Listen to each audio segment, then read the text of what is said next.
Everyone, I'm Rob with MMORPG.com, and we're live from the floor on SOE Live. I have with me Terry Michaels, senior producer on EverQuest Next, and Steve Klug, the technical director on EverQuest Next.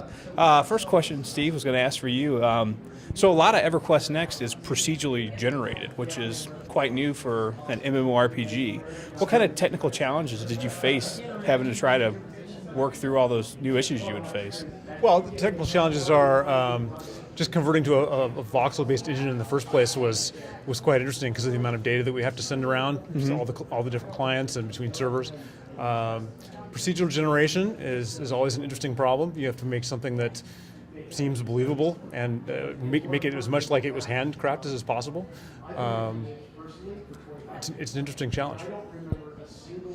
What about you, Terry, as the director over or the senior producer of the project? What kind of new challenges did you face? I mean, so many things in this game are different than what we have out there now. I mean, I think that's calling that an understatement. I think is fair, and that actually that's probably the most interesting challenge for me was creating or helping to build a team of people who are willing to take on challenges that hadn't been solved before. Because a lot of MMOs, a lot of the solutions have occurred before, and it's really just putting them together in the way that's unique for your game. For us, and what Steve was talking about, we have a lot of technical challenges that, and design challenges, and art challenges that we've never had to deal with in the industry.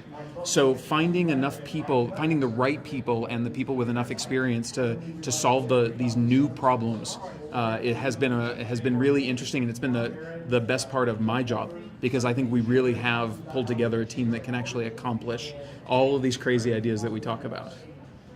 So of all the crazy ideas that you're talking about, what do you think's been the craziest so far?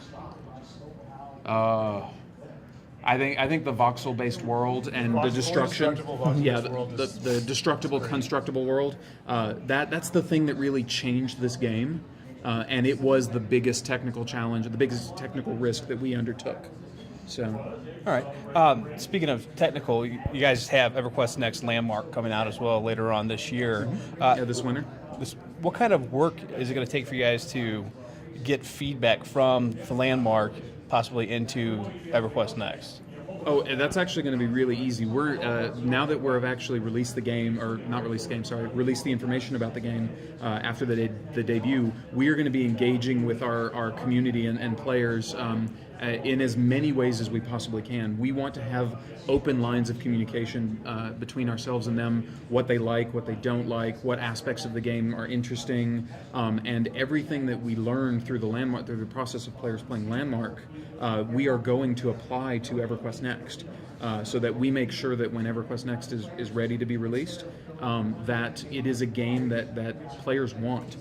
We don't have to guess anymore about whether or not this is something that players actually care about. Is there the possibility exists that something that I made in Landmark could work its way directly into the game? Oh, absolutely. It's not only we intend on that. Mm-hmm. You know, we want to run. Dave mentioned it in the presentation you saw, but we want to run contests. We want to run create opportunities for players to make things that we can then use in the game, and those people will become famous for what they've made. They will get credit for it, and they'll have either like a plaque outside of it or something that says, hey, player X made this, and it's part of the world at launch for EverQuest Next.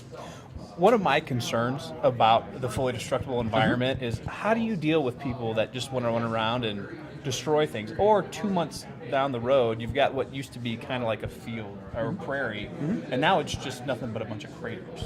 Well, the destruction isn't necessarily permanent, so our destruction can heal itself over time or based on triggered events, things like that. So whereas anything in the world can be destroyed, it won't necessarily stay destroyed. We won't necessarily let it be destroyed. And that's the other part is along with the temporary nature of it, we have a very robust system of permissions where we can control who can destroy what, when, and where. So if it's an important part of the world, maybe you can't go turn it into Craterland. But there's a part of the world that you can either own or that we allow anybody to go in and create craters there because it's not an integral part of the world. So Right.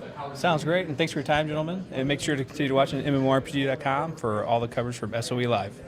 Thank you.